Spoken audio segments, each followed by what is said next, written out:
एक मुश्किल और चुनौती वाला दिन नेपाल के लिए। बड़ा नुकसान हुआ है और जो फ्लैश फ्लड आया है उसने इंफ्रास्ट्रक्चर की हानि पहुंचाई है, लोगों की हानि पहुंचाई है, कई कई बिल्डिंगों का नुकसान हुआ है।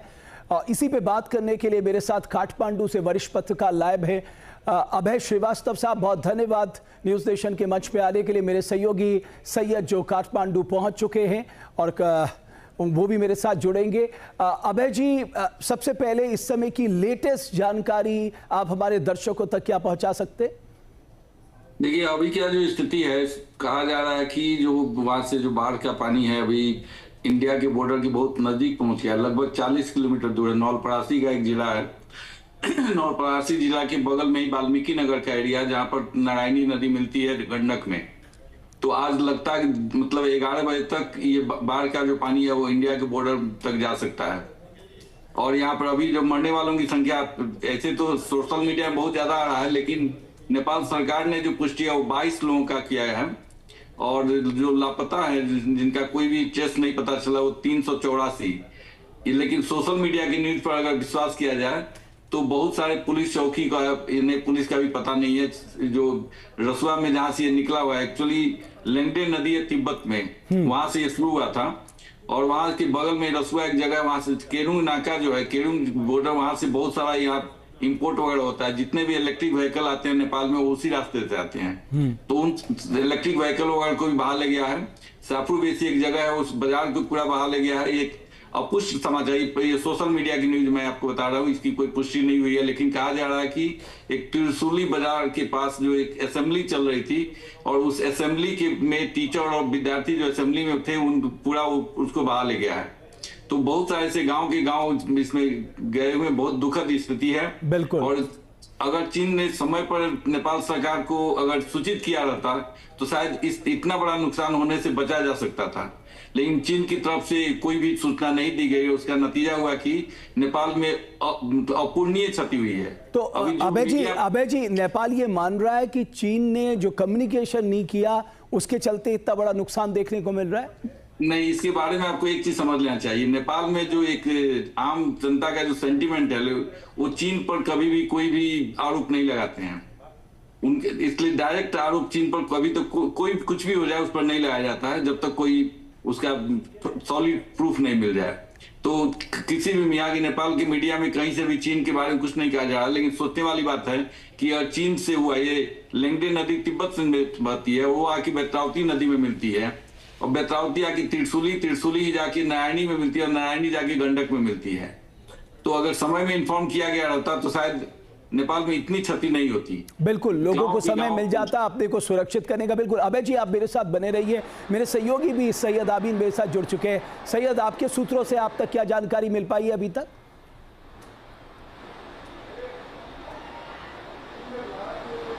देखिए, मैं इस समय नेपाल में काठमांडू में मौजूद हूँ, लेकिन जो यहाँ पर सोर्सेस बता रहे हैं, और ख़ास तौर पे हालांकि जो सहयोगी हमारे कह रहे हैं कि बिल्कुल सही है, नेपाल पुलिस की तरफ से 22 लोगों की मौत की पुष्टि अभी तक हुई है, लेकिन जो सोर्स बता रहे हैं उसके मुताबिक करीब 133 भारतीय समेत 300 से ज़्यादा विदेशी पर्यटक जो हैं वो जो है वो इसमें उनकी क्षति हुई है।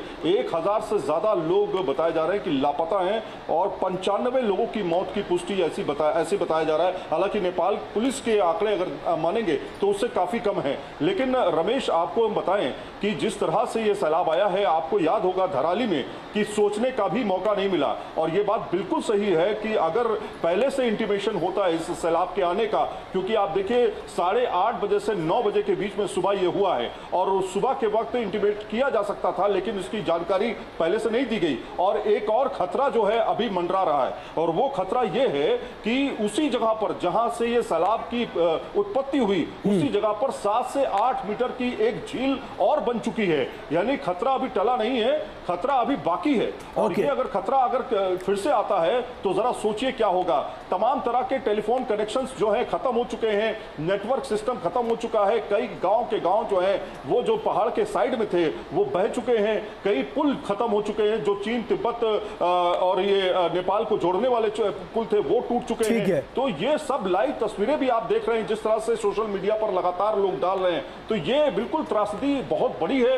देखना ये होगा कि अभी जब तलाशी अभियान से जब चलाया जाएगा तब कितने लोग लापता पता चलते हैं और कितने घरों के लोग अभी लापता हैं, ये अभी पुष्टि होना बाकी है, क्योंकि जाहिर तौर पर अभी रिसर्च बिल्कुल जब तक एक सही आंकड़ा सैयद, एक सही आंकड़ा आना बहुत जरूरी है, ये शुरुआती आंकड़े जरूरी है। लेकिन अभय श्रीवास्तव साहब, मैं अगर rescue operation, relief and rescue की बात करूं, क्या नेपाल में इतनी कैपेसिटी है कि वो इस पूरे इलाके में खुद की ताकत से रेस्क्यू चला सकता है, या उसे सहयोग की जरूरत पड़ेगी? नहीं, सहयोग की जरूरत तो पड़ेगी, क्योंकि ये अप्रत्याशित है। नेपाल ने भी कभी सोचा नहीं होगा कि अचानक से इतना बड़ा त्रासदी आ जाएगा। अगर पहले से थोड़ी सी भी ऐसी आभास भी रहता तो नेपाल सरकार ने कोई प्रयास किया रहता है, कोई अपनी तैयारी की रहती। ये इतना अचानक से हुआ है कि संभलने का मौका नहीं दिया है, और ऐसी स्थिति में नेपाल सरकार के लिए बहुत बड़ा चैलेंज है ये। अब उसमें देखना पड़ेगा कि इसका जो क्षति हुआ है वो कैसे उसको कंपेंसेट करती है सरकार। लेकिन इसमें जनधन की क्षति अपूरणीय हुई है, और अभी आज 11 बजे शायद बालिन सरकार ने एक मीटिंग भी बुलाई है। उस मीटिंग के बाद कैसे वो लोग अपना उसको मैनेज करने के लिए शायद कोई स्कीम लाएंगे अपना, तो पब्लिश होगा तो पता चलेगा कि कैसे वो लोग इस पर कंट्रोल करते हैं। आपको लगता है कि जो डिजास्टर कंट्रोल रूम है नेपाल का, या जो डिजास्टर मैनेजमेंट, जो भी वहां पर संस्था जो इस तरह से डील करती है, उसके पास कुछ आंकड़े हैं या उसके पास कोई जानकारी है, उन इलाकों की जानकारी है जहां भारी नुकसान पहुंचा है? देखिए, अब ये जो घटना हुआ है रसुआ में जो हुआ है, इसकी तुलना 2012 में जो केदारनाथ में हुआ था उससे कर सकते हैं। तो जब इंडिया जैसा उतना बड़ा देश उस केदारनाथ में जो त्रासदी हुई थी उसको कंट्रोल नहीं कर पाया था, तो फिर नेपाल के लिए तो इसको करना शायद असंभव लगता है। फिर भी नेपाली आर्मी बहुत ही प्रोफेशनल आर्मी है, और नेपाल की जो पुलिस है वो भी अपना एक प्रयास करेगी इसको कंट्रोल करने के लिए। लेकिन कितना सफल होती है इसे देखना होगा अभी, क्योंकि हमें तो इसको जब देख रहे हैं रसुआ की स्थिति ठीक एग्जैक्ट केदारनाथ की स्थिति याद आती है। बिल्कुल, तो आपने सही कहा, ये जो फ्लैश फ्लड आया था ये तबाही बरपा चुका है। अब सवाल है